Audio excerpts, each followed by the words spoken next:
Hello दर्शक बंधु नमस्कार। तंत्र ज्ञान ओडिया एक को आपको स्वागत। दर्शक बंधु मु आज आपण को एमती एक सम्मोहन तंत्र विषय कहबी। जदि आपण मैंने यही जिन प्रयोग करेंगे ताले झील आपण को सांगे सांगे पटिब आपण को पाखक डाक ये मुझे 100% ग्यारंटी दूसरी।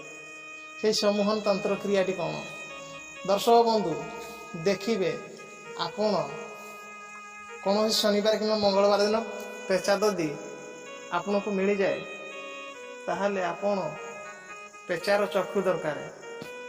दर्शक बंधु से पुष्य नक्षत्र दिन आपन ददी गोटे पेचार चक्षु आतार पक्षी बुझले ना नाई आपन ददी कौन सुना डेउरिया रे पुराई गोटे मंत्र अच्छी नागादी मंत्र जदि आपन से जिनस प्रयोग करदे से डेउरिया आपन सम्मोहन शक्ति